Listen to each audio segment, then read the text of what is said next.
Good evening friends, your welcome on your YouTube channel BS academy. आज हम एक नए टॉपिक की शुरुआत कर रहे हैं, उसका नाम होगा न्यूक्लिक अम्ल। न्यूक्लिक अम्ल बहुत ही इंटरेस्टिंग टॉपिक है और बहुत ही खूबसूरत और बहुत ही शानदार। इसको पढ़ने के बाद आपको मज़ा आ जाएगा कि आप किस प्रकार से इसको आसानी से सोल्व कर सकते हो। न्यूक्लिक अम्ल, सबसे पहले अपन चर्चा करेंगे न्यूक्लिक अम्ल होता क्या है। एक जेनेटिक मटेरियल होता है। क्या होता है? एक जेनेटिक मटेरियल आनुवांशिक पदार्थ होता है जो किसके लिए उत्तरदायी होता है? एक पीढ़ी से दूसरी पीढ़ी में लक्षणों के संचरण के लिए उत्तरदायी होता है। एक पीढ़ी से दूसरी पीढ़ी में लक्षणों के संचरण के लिए उत्तरदायी होता है। और DNA ही, न्यूक्लिक अम्ल में दो चीजें आती हैं आपके, DNA और एक RNA। एक होता है DNA और एक होता है RNA। इनको आप आसानी से सोल्व कर सकते हो। किस प्रकार से सोल्व कर सकते हो? देखो, न्यूक्लिक अम्ल के इतिहास की बात करें, न्यूक्लिक अम्ल होता किस में है? पहली बात तो ये कहाँ पाया जाता है? गुणसूत्रों में, या इनको कहते हैं क्रोमोसोम। क्रोमोसोम, गुणसूत्रों में या क्रोमोसोम। और गुणसूत्र या क्रोमोसोम कहाँ पाए जाते हैं? केंद्रक में। और गुणसूत्र दो चीजों से मिलकर बने होते हैं, एक तो न्यूक्लिक अम्ल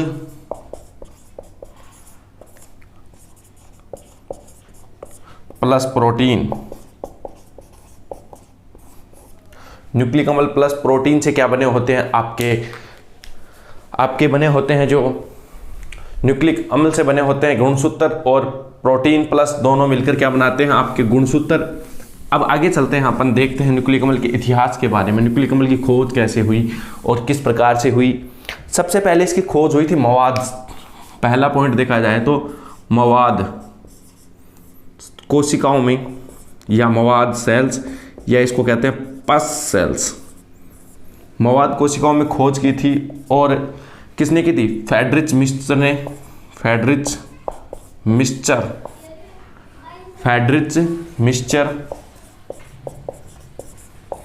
और इसने की जी 1869 में खोज की थी इसकी।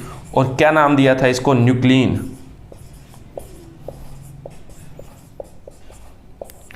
न्यूक्लिन नाम दिया था। DNA को क्या नाम दिया था? न्यूक्लिक अम्ल को क्या नाम दिया था? फ्रेडरिच मिस्चर ने न्यूक्लिन नाम दिया था। न्यूक्लिन नाम दिया। और दूसरी जो खोज हुई थी वो हुई थी, इनका नाम न्यूक्लिक अम्ल किसने दिया था? रिचर्ड अल्टमान ने। किसने नाम दिया था? Richard Altmann. इसका रिचर्ड अल्टमान ने क्या नाम दिया था? न्यूक्लिक अम्ल। इसको नाम क्या दिया था? और 1889 में। और रिचर्ड अल्टमान ने इसको क्या नाम दिया था? न्यूक्लिक अम्ल।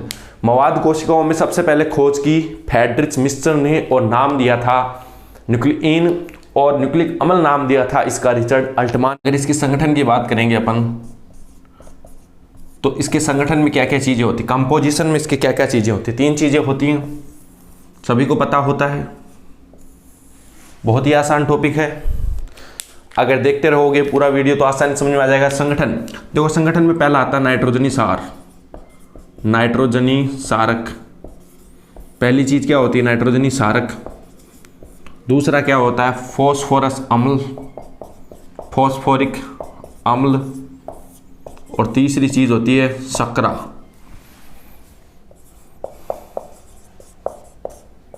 और शर्करा भी कौन सी होती है? राइबोज या डीऑक्सी राइबोज। राइबोज RNA में होती है और डीऑक्सी राइबोज DNA में होती है। नाइट्रोजन सारक 2 प्रकार के होते हैं। कितने प्रकार के होते हैं? 2 प्रकार के, प्यूरिन और पिरिमिडीन।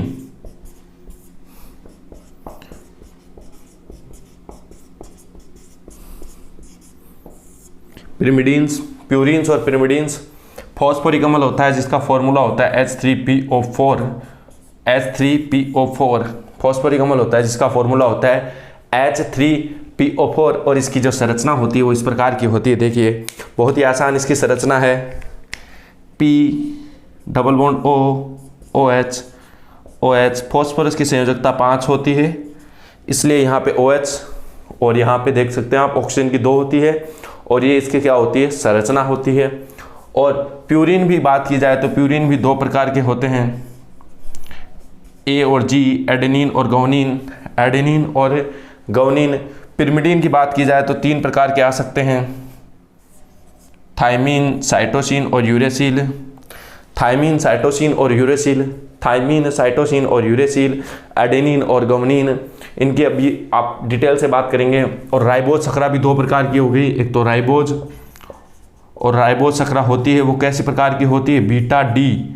किस प्रकार की होती है, बीटा डी प्रकार की होती है। और आपका दूसरा होता है डीऑक्सीराइबोज, डीऑक्सीराइबोज, ये पाई जाती है डीएनए में। किस में पाई जाती है, डीएनए में 2 नंबर कार्बन पर ऑक्सीजन की अनुपस्थिति होती है, डीऑक्सीराइबोज शर्करा। और ये भी कैसी प्रकार की होती है, beta D. Beta D, beta में क्या होता है, OH समूह क्या होता है, ऊपर की साइड होता है, संरचना में अभी बात करेंगे। ये इसके संगठन की बात थी, आसान सा संगठन है। प्यूरिन 2 प्रकार के होते हैं, एडेनिन और गुआनिन, आसानी से आप समझ सकते हो। पिरिमिडीन 3 प्रकार के होते हैं, थायमीन, साइटोसिन और यूरेसिल। थायमीन, साइटोसिन और यूरेसिल, थायमीन, साइटोसिन और थायमीन की जगह क्या पाया जाता है, यूरेसिल पाया जाता है आरएनए में। आरएनए में थायमीन की जगह क्या पाया जाता है, यूरेसिल पाया जाता है। आप लोगों को ये याद कर लेना है। शर्करा 2 प्रकार की होती है, राइबोज और डीऑक्सीराइबोज। संगठन की बात कर रहे हैं तो डीऑक्सीराइबोज 2 प्रकार की होती है, डीऑक्सीराइबोज, डीऑक्सीराइबोज और राइबोज 2 प्रकार की होती है, एक तो राइबोज और एक डीऑक्सीराइबोज। और कैसी होती है, बीटा डी संरचना होती है। कैसी होती है, बीटा। बीटा का मतलब OH समूह ऊपर की ओर होता है। और इनकी संरचना क्या होती है, देखो राइबोज की बात करें, पहला 5 कार्बन होते हैं, दूसरा 5 कार्बन होते हैं। दूसरी बात करें एल्डोपेंटोज शर्करा होती है। कैसी होती है, एल्डोपेंटोज, क्योंकि इसमें कौन सा बंध होता है, एल्डिहाइड ग्रुप पाया जाता है। और इसकी चक्रीय संरचना की बात करें तो कैसी होती है, फ्यूरेनोज जैसी होती है, फ्यूरेनोज जैसी होती है। इसकी संरचना फ्यूरेनोज जैसी होती है, सेम की सेम सिस्टम इसमें होता है। और अब राइबोज की संरचना बनाने की कोशिश करते हैं अपन। राइबोज की संरचना किस टाइप से होती है, देखो फ्यूरेनोज संरचना बनानी, सबसे पहले फ्यूरेनोज संरचना बनानी। फ्यूरेनोज की संरचना इस टाइप से होती है, बीच में O होता है, बीच में O होता है, 4 कार्बन यहाँ जुड़े होंगे, 1 बाहर होगा। किस प्रकार से संरचना बना सकते हैं, अब देखिए बहुत ही इंटरेस्टिंग फैक्ट है। OH किस साइड होगा, ऊपर की ओर, H किस साइड होगा, नीचे की ओर। बीटा, बीटा संरचना है इसलिए OH किस साइड है, ऊपर की ओर है। और दूसरा बात करें OH नीचे की ओर, अब नीचे लगाते रहो, OH को कहाँ लगाते रहो, नीचे, और H, और ये आपका CH2OH।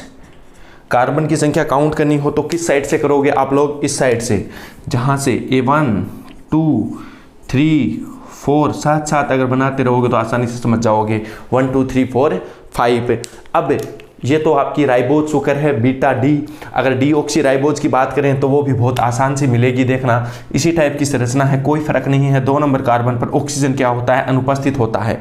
2 नंबर कार्बन पे क्या अनुपस्थित होता है, ऑक्सीजन अनुपस्थित होता है। देखिए वही संरचना, OH को ऊपर लिखना है, H को नीचे, और 2 नंबर कार्बन पे ऑक्सीजन अनुपस्थित होता है। बस यही एक बात है जो आपको याद रखनी है, और कोई सी भी बात आपको याद रखने की ज़रूरत नहीं है। और वही सीक्वेंस होगा 1 2 3 4 और 5। बहुत ही आसान सा काम है। ये आपकी राइबोज शुगर है। कौन सी शुगर आपकी, ये आपकी डीऑक्सीराइबोज, वो आपकी राइबोज। दोनों में अंतर क्या होता है, 2 नंबर कार्बन पर ऑक्सीजन अनुपस्थित होता है, ऑक्सीजन अनुपस्थित होता है किसमें, डीऑक्सीराइबोज में 2 नंबर कार्बन पर ऑक्सीजन अनुपस्थित होता है। अब बात करेंगे अपन नाइट्रोजनी सारक की। नाइट्रोजनी सारक बहुत ही आसान से हैं। सबसे पहले अपन बात करेंगे प्यूरिन की।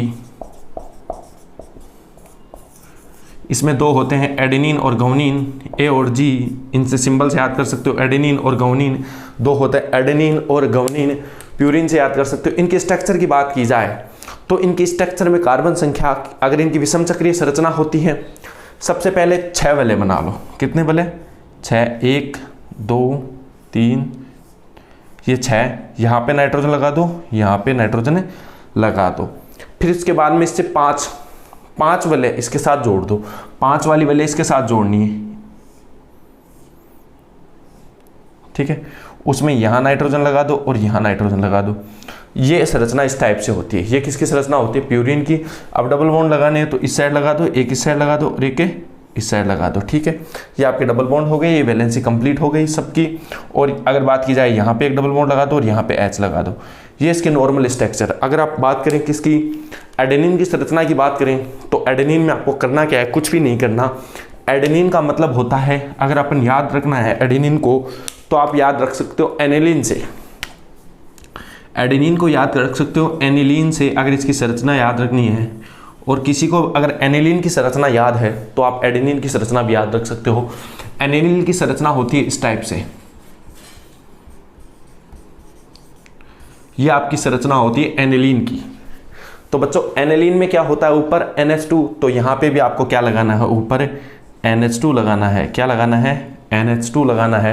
आपको क्या लगाना है, NH2 लगाना है। और आपके जो बंध हैं वो चेंज हो जाएंगे, इसी टाइप से रहेंगे, ठीक है। तो ऊपर क्या लगा दोगे, NH2 लगा दोगे, तो आपकी स्ट्रक्चर किस टाइप की हो जाएगी, इस टाइप से संरचना आपकी हो जाएगी। ये संरचना है आपकी A की, यानी एडेनिन की संरचना है, एडिनाइन की संरचना है, एडेनिन की ये संरचना होती है। अब गुआनिन की बात करें, अगर अपन गुआनिन की बात करें तो गुआनिन की संरचना में भी सेम होगा और कुछ चेंजेस होंगे, वो अपन बना लेते हैं। ये गुआनिन की संरचना किस टाइप से होगी वो भी देख लेते हैं अपन। पहले 6 वाली रिंग बनाओ, एक नाइट्रोजन यहाँ, एक नाइट्रोजन यहाँ, फिर ऐसे 5 वाली रिंग बनाओ, एक नाइट्रोजन यहाँ, एक नाइट्रोजन यहाँ, यहाँ H और यहाँ पे डबल बॉन्ड, ये तो लगाना ही है, ठीक है। अब इसमें यहाँ पे लगाना है एक बंद और एक यहाँ पे लगाना है। और यहाँ पे क्या जुड़ेगा आपका NH2, यहाँ पे क्या जुड़ेगा NH2 और यहाँ पे डबल बॉन्ड O। ये संरचना होती है आपकी किसकी, गुआनिन की। ये संरचना होती है गुआनिन की, ये संरचना होती है आपकी guanine. G for guanine, A for adenine. ये संरचना होती है एडेनिन और गुआनिन की। आप आसानी से समझ सकते हो, यहाँ पे NH2 लगा हुआ है, यहाँ पे एक CO ग्रुप और ऐड हो गया और यहाँ पे डबल बॉन्ड की पोजीशन में चेंज हुआ है, एडेनिन और गुआनिन। अब बात करते हैं अपन किसकी, दूसरे आपके जो ग्रुप था पिरिमिडीन्स की या पायरिमिडीन्स की। पिरिमिडीन्स की बात करते हैं। पिरिमिडीन्स में 3 आते हैं।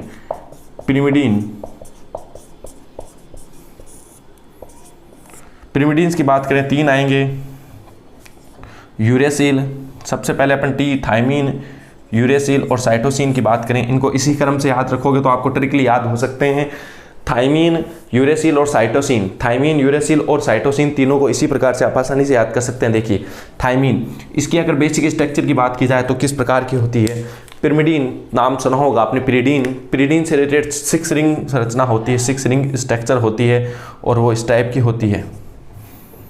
6 रिंग स्ट्रक्चर होती है, वो इस टाइप से होती है। 6 रिंग स्ट्रक्चर होती है और इस टाइप की स्ट्रक्चर होती है, ठीक है। ये आपकी पिरिमिडीन, ये आपकी स्ट्रक्चर, यहाँ पे सबके साथ यही लगा दो, सबके साथ यही रिंग स्ट्रक्चर लगा दो, बिल्कुल कोई भी दिक्कत नहीं होगी, कहीं भी कुछ भी समझ में आ जाएगा, आसानी से सब कुछ समझ में आ जाएगा।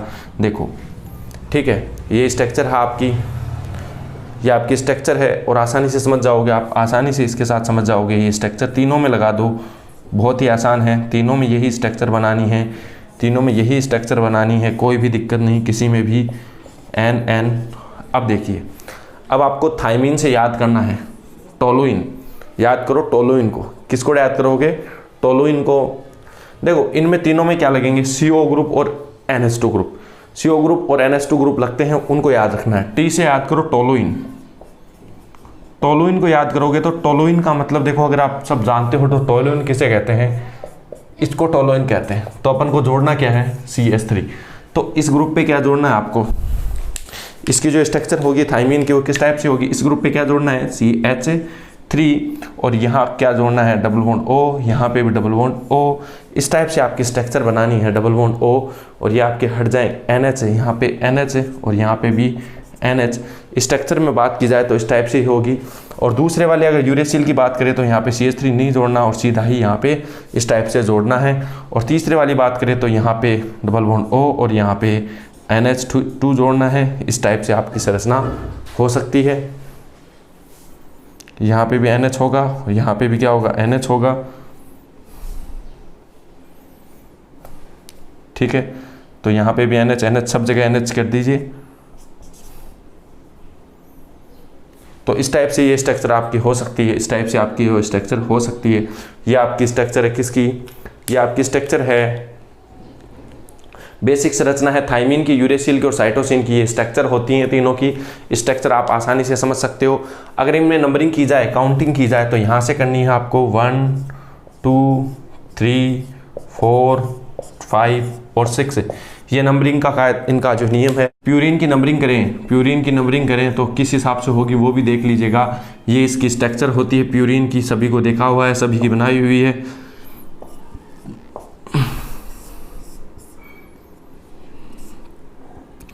इस टाइप से इसकी स्ट्रक्चर होती है। तो आप नंबरिंग करेंगे यहाँ से 1, 2, याद रख लेना, 3, 4, 5, 6, 7, 8 और 9। 7, 8 और 9, तो 9 नंबर ये है। तो ये ऐसे सीधे का नंबरिंग करनी है, इसी हिसाब से नंबरिंग करनी है। अब अपन बात करेंगे, एक अच्छी टर्म्स होती हैं। तो पहली टर्म होगी न्यूक्लियोसाइड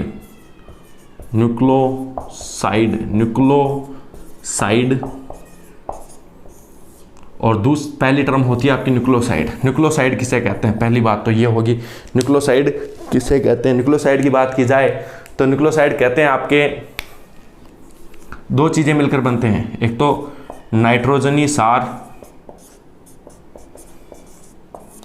और प्लस क्या बनता है आपका राइबोज या आपकी सकरा, कोई सी भी सकरा हो सकती है, डिऑक्सी राइबोज भी हो सकती है और राइबोज भी हो सकती है। कोष्टक में सकरा लिख सकते हो।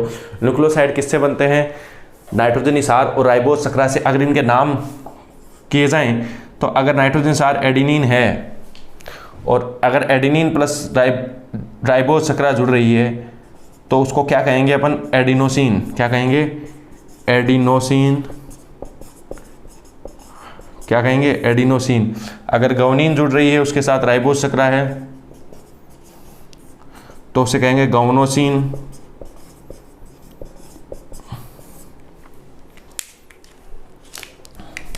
अगर साइटोसिन प्लस राइबोज जुड़ रहा है तो इसे साइटिडाइलिक।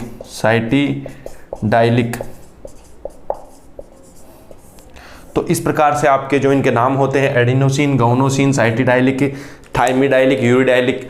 अगर इसकी राइबोज की जगह कौन सी सकरा होती है? डीऑक्सी राइबोज होती है तो इस नाम के आगे लग जाता है deoxy adenosine, deoxy guanosine, deoxy cytidylic, deoxy thymidylic, deoxy uridylic. इनके नाम होते हैं, क्या होते हैं? इनके नाम होते हैं, ये होता है आपका न्यूक्लियोसाइड। न्यूक्लियोसाइड में दो चीजें होती हैं, नाइट्रोजन सार और राइबोज सकरा। अब बात करते हैं अपन किस पे बात करेंगे? न्यूक्लियोटाइड, जो बहुत ही महत्वपूर्ण अच्छी चीज है। न्यूक्लियोटाइड की बात करते हैं। बहुत ही शानदार चीज है न्यूक्लियोटाइड।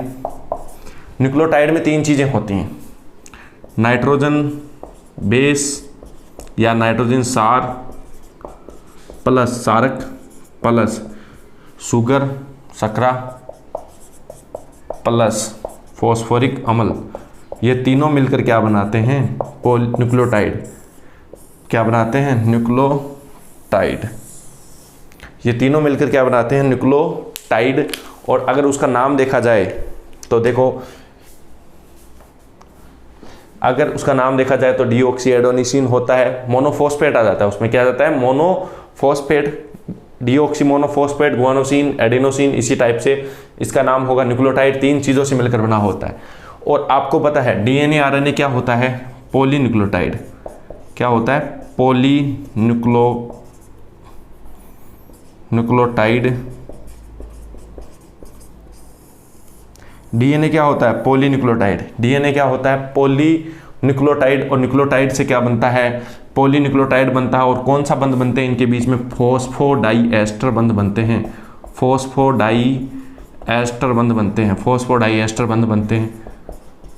अब वो बंध किस प्रकार से बनते हैं ये देखने वाली चीज है। बंध किस प्रकार से बनते हैं वो देखने वाली चीज है। अब देखिए अपन चलते हैं इसकी संरचना पे, जो किस प्रकार से बन सकती है देखते हैं।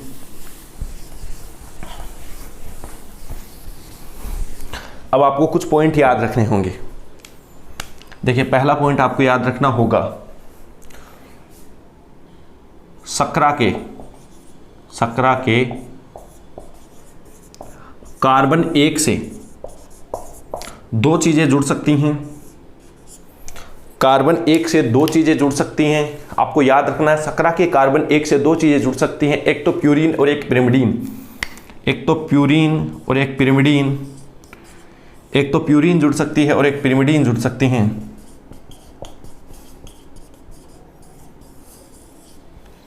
पिरिमिडीन्स जुड़ सकती हैं। अगर प्यूरीन जुड़ेंगी तो कितने नंबर कार्बन से जुड़ेंगी?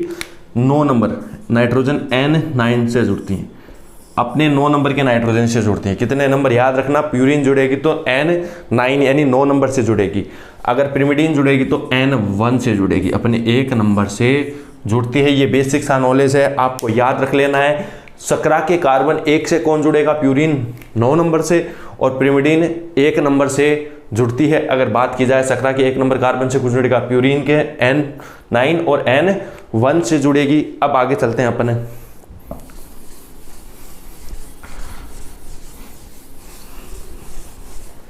अब सकरा के और चीज है, दूसरा पॉइंट, सकरा के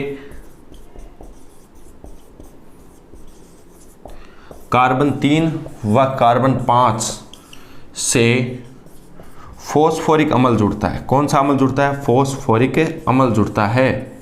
फॉस्फोरिक अम्ल जुड़ता है। 3 और 5 से कौन जुड़ता है? फॉस्फोरिक अम्ल जुड़ता है। यानी 1 नंबर से कौन जुड़ता है? प्यूरीन और पिरिमिडीन जुड़ती हैं। अगर प्यूरीन जुड़ेंगे तो अपने 9 नंबर के नाइट्रोजन से जुड़ती हैं। और अगर सकरा 3 और 5 से फॉस्फोरिक अम्ल जुड़ता है। अब वो किस प्रकार से जुड़ता है उसको देखने के लिए देखते रहिए। आगे अपन चलते हैं कि इसकी संरचना किस प्रकार की होगी पॉलीन्यूक्लियोटाइड की, वो देखिए। अब आप, ये आपकी सकरा है, सभी को पता था ये आपकी सकरा है। ये 1 नंबर, अपन वैसे नहीं बना रहे, 2, 3, 4 और 5। 3 नंबर पे एक OH था और 5 नंबर पे एक CH2OH था। सभी को इस टाइप की स्ट्रक्चर पता है। अगर यहाँ पे कौन होगा? सारक पता है, प्यूरीन होगा, पिरिमिडीन होगा।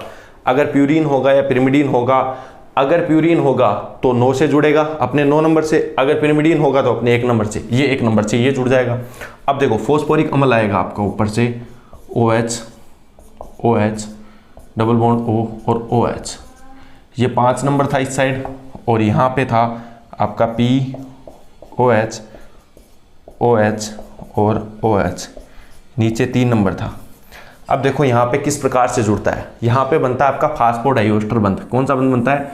यहाँ से क्या निकल जाएगा आपका H2O, -H2O निकल जाता है। यहाँ से भी क्या निकल जाएगा? -H2O। अगर 3 साइड से निकल रहा है, अगर इसको तो कौन सा साइड कहते हैं? 3। अगर 5 साइड से निकल रहा है तो उस साइड को क्या कहते हैं? 5 साइड कहते हैं। अगर 3 साइड निकल रहा है तो तीसरा नंबर की साइड, और 5 साइड से निकल रहा है तो 5वें नंबर की साइड होती है। यहाँ से H2O निकल जाता है और क्या बना लेते हैं? यहाँ पे कौन सा बंध बनता है? फॉस्फोडाइएस्टर बंध। और फॉस्फोडाइएस्टर बंध बनने के बाद क्या बनते हैं आपके? पॉलीन्यूक्लियोटाइड। क्या बनता है? पॉलीन्यूक्लियोटाइड। ये आपका हो गया, पॉलीन्यूक्लियोटाइड हो जाते हैं। आपस में इसी प्रकार से जुड़ते रहते हैं, आपस में इसी प्रकार से जुड़ते रहते हैं। ये संरचना आपस में इसी प्रकार से जुड़ती रहेगी। और 3 और 5 यहाँ पे और आ जाएगा सकरा, वो जुड़ जाएगी, ऊपर और आ जाएगी। इस प्रकार से क्या बना लेते हैं? पॉलीन्यूक्लियोटाइड। पॉलीन्यूक्लियोटाइड के जल अपघटन से न्यूक्लियोटाइड बनता है, और न्यूक्लियोटाइड के जल अपघटन से न्यूक्लियोसाइड प्लस फॉस्फोरिक अम्ल बनता है, और न्यूक्लियोसाइड के जल अपघटन से बनता है फॉस्फोरिक अम्ल, नाइट्रोजनी क्षारक और आपकी राइबोज सकरा। ये सभी चीजें मिलकर आपके क्या बनाती हैं? DNA और RNA। अब अपन बात करते हैं RNA पे। RNA की अपन विस्तृत चर्चा नहीं करेंगे, लेकिन थोड़ा सा चर्चा करेंगे RNA की। अपन विस्तृत चर्चा बायोलॉजी की क्लासेज में होती हैं, यहाँ पे केमिस्ट्री क्लासेज हैं। RNA, tRNA होता है एक तो, और एक होता है मैसेंजर RNA, और एक होता है rRNA यानी राइबोसोमल RNA। RNA 3 प्रकार का होता है, और पाया कहाँ जाता है? ये कोशिका द्रव्य में अधिकतर पाया जाता है। कोशिका द्रव्य में मिलता है, और ये बनता कहाँ है? केंद्रिक में बनता है। कहाँ बनता है? केंद्रिक। केंद्रक में नहीं, केंद्रिक में बनता है। tRNA की बात की जाए, जो आपका राइबोसोमल RNA होता है वो केंद्रिक में बनता है मुख्यतः। tRNA की बात की जाए तो नाम से पता चल रहा है ट्रांसपोर्ट। इसका काम क्या होता है? ट्रांसपोर्ट। किसका ट्रांसपोर्ट करता है ये? पहली बात तो किसका ट्रांसपोर्ट करता है? एमिनो अम्ल का। किसका ट्रांसपोर्ट करता है? एमिनो अम्ल का। बस इतनी ही बात आपको याद रखनी है। टीआरएनए का काम होता है ट्रांसपोर्ट करना, किसका? अमीनो अम्ल का। मैसेंजर आरएनए ये मैसेज देता है। ये मैसेज कौन भेजता है इसके पास? डीएनए से क्या बनता है? एमआरएनए, और एमआरएनए कहाँ भेजता है? मैसेज देता है। ये क्या देता है? संदेश वाहक है। ये क्या है? संदेश वाहक है, संदेश वाहक। इसका काम होता है संदेश, और इसी के ऊपर क्या होते हैं? अनुवांशिक कोड। क्या होते हैं? अनुवांशिक कोड इसी आरएनए के ऊपर होते हैं। इसी आरएनए के ऊपर क्या होते हैं? अनुवांशिक कोड होते हैं। ये होता है आपका राइबोसोमल आरएनए, राइबोसोमल आरएनए। और ये भी 2 प्रकार का होता है। 70S सेडिमेंटेशन रेट होती है, S का मतलब, और 80S है। 70S और 80S, 70S और 80S। 70S में भी 2 उप इकाइयाँ होती हैं, 30 और 50, और 80S में 60 और 40S 2 उप इकाइयाँ होती हैं। इनको याद रखने की इतनी ज़रूरत नहीं है, लेकिन फिर भी आपको जनरल नॉलेज के लिए बता देता हूँ। इतनी उप इकाइयाँ होती हैं। राइबोसोमल आरएनए होता है, एमआरएनए, टीआरएनए और ट्रांसपोर्ट मैसेंजर और राइबोसोमल आरएनए। आरएनए का प्रमुख कार्य होता है प्रोटीन संश्लेषण। क्या करती है? इनका प्रमुख कार्य क्या होता है आरएनए का? प्रोटीन संश्लेषण। आरएनए का प्रमुख कार्य क्या होता है? प्रोटीन संश्लेषण होता है। आरएनए का प्रमुख कार्य क्या होता है? प्रोटीन संश्लेषण होता है। अब अपन लास्ट टॉपिक पे चलते हैं। इस वीडियो के लास्ट टॉपिक पे चलते हैं। वो टॉपिक है आपका डीएनए और आरएनए में डिफरेंस। डीएनए और आरएनए में डिफरेंस बहुत ही आसान टॉपिक है, हर जगह पूछा जाता है, आ ही जाता है कहीं ना कहीं। अब कुछ लोगों के ये तो कन्फ्यूजन नहीं है डीएनए और आरएनए का नाम क्या है। डीएनए का पूरा नाम होता है डीऑक्सी न्यूक्लिक अम्ल, डीऑक्सी राइबोज न्यूक्लिक अम्ल और राइबोज न्यूक्लिक अम्ल। डीऑक्सी राइबोज न्यूक्लिक अम्ल और राइबोज न्यूक्लिक अम्ल डीएनए का पूरा नाम। पहला अंतर देखा जाए तो सबसे पहला अंतर होता है, देखो ये है संदेश देने का कार्य करता है। ये किसका कार्य करता है? संदेश देने का कार्य करता है। और इसका कार्य क्या होता है? प्रोटीन संश्लेषण, प्रोटीन संश्लेषण। दूसरा अंतर देखा जाए तो मुख्यतः ये कहाँ पाया जाता है? केंद्रक में पाया जाता है, केंद्रक में पाया जाता है। ये कहाँ पाया जाता है? केंद्रक में पाया जाता है। और अगर इसमें देखा जाए तो ये पाया जाता है आपके कोशिका द्रव्य में पाया जाता है। मुख्यतः कहाँ पाया जाता है? कोशिका द्रव्य में। ये कहाँ पाया जाता है? कोशिका द्रव्य में। इसमें डीऑक्सी राइबोज शर्करा होती है। कौन सी शर्करा होती है? Deoxy ribose, deoxy ribose. और इसमें होती है राइबोज शर्करा होती है। कौन सी शर्करा होती है?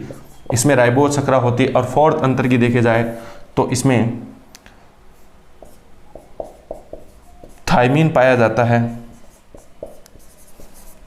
और इसमें यूरेसिल पाया जाता है। इसमें यूरेसिल पाया जाता है। इसमें यूरेसिल पाया जाता है, इसमें थायमीन पाया जाता है।